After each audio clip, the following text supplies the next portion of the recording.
All right, well, welcome to premarital counseling. Yeah, thanks for having us. Absolutely. You guys getting excited about the wedding? Yeah, just a few weeks away.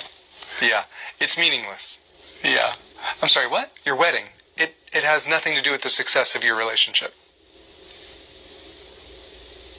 We should uninvite him. I'm not going to say it's a waste of $20,000, unless, of course, you get divorced a few years later, which 50% of people do, so your marriage is practically a coin flip. Look, I've got one right here. What do you think it's going to be? I hope it's not tails, because we already put that deposit down. Here's the point in all this. People love spending countless hours thinking about and planning their wedding. They spend almost no time actually figuring out what it takes to stay married after they have one. Boy, I bet you're really fun at parties. The sad truth is, you most likely had terrible models of what love and selflessness actually look like growing up. Maybe your parents were emotionally distant, or they taught you to believe that you need to earn love through people-pleasing or performance. And there's a strong chance that you're both coming into this thing packed full of destructive and toxic behaviors that you're not even aware of. Well, I do have a master's degree. Your IQ has nothing to do with your EQ. I don't think I have either of those. So here's my question for both of you. What are you going to do that's any different from all those other people that got divorced or got stuck in an unfulfilling, unhealthy marriage? Well, I think what separates us is that we're in love. Wrong. Everyone's in love on their wedding day. Do you know why 50% of those marriages fail? Because they didn't know what love required of them. Service, selflessness, sacrifice. Not one-sided, mutual.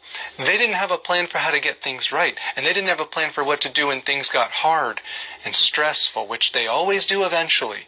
Do you have a plan? I think our plan is to just not have conflict. Good one, babe. Right. See, on the surface, that sounds like a good idea, except that's usually a sign of past trauma manifesting itself as a subconscious avoidance of vulnerability because it triggers our fear of abandonment or rejection. Huh. Tony, did you say something? No, I did not. From what I've seen, relationships with absolutely no conflict are superficial and shallow and have no depth to them. And at least one partner is terrified to actually be honest about how they are feeling. So because of their fear of abandonment, they end up abandoning themselves, which only leads to resentment and bitterness. That doesn't sound like the best option. It's not. So let's make this simple. Relationships only work when both people are putting in the work. Get emotionally lazy, this thing falls apart. Put work or hobbies ahead of your partner, this thing falls apart. Refuse to intentionally prioritize what any relationship needs to survive: intimacy, trust, affection, communication, vulnerability, emotional connection. Me? It falls apart. It falls apart. Yep, that's exactly what I was going to say. You want this thing to have a chance at surviving? Create a culture of emotional safety where you actually want your partner to be honest about what they need and how they feel. Let's learn how to bring things up without passive aggressiveness or criticism or blaming them for how we feel, but let's also learn how to accept someone's feelings and not immediately get defensive or feel attacked or invalidate them. Her telling you that you unintentionally hurt her or that she's feeling neglected and she would love for you to prioritize her in a new way isn't her not accepting you. She's not calling you a failure. She's giving you information about how she feels loved and valued. Because she's an equal in this relationship. You are not the judge of her feelings. If you don't care about how she's feeling, you don't care about her. You want to know what kills relationships? A lack of vulnerability. You can't be vulnerable because you're terrified that they won't love you if you do. You can't be vulnerable because you're not even in touch with how you're feeling.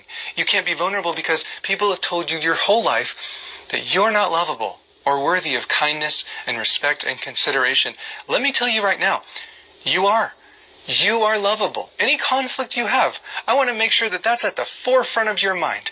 What separates marriages from divorce is your ability to have conflict without hurting each other in the process with your words and actions and reactions.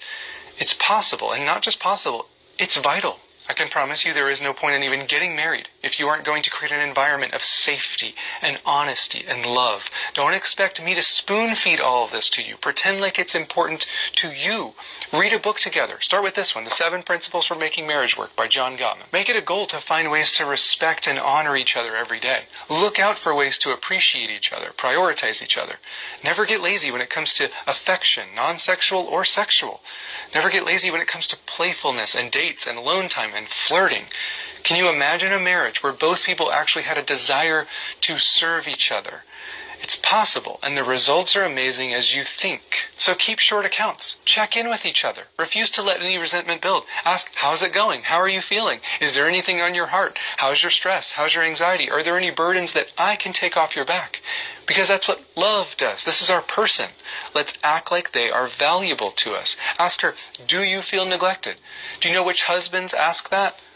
The successful ones. It's very rare that a marriage fails when both people are consistently asking each other, how can we work together to get both of our needs met in this relationship? Few relationships end due to both partners prioritizing appreciation and intimacy and respect and vulnerability and consideration and validation and selflessness. Millions of marriages die due to a lack of those things, don't they? Don't let that be you. Because I can tell you from personal experience, there is literally no point in getting married if you or your partner isn't committed and devoted to all of this stuff. Not perfectly, just intentionally and purposefully. Treat this thing as important as your job or your hobbies. Because faithfulness is not simply not cheating on your partner. It's protecting and valuing your partner and this relationship enough to practice humility and empathy and selflessness and listening. You find me two people who want to learn about that stuff, and I'll find you a couple who's still thriving years after everyone else is on their second divorce. Now let's go out there and get married.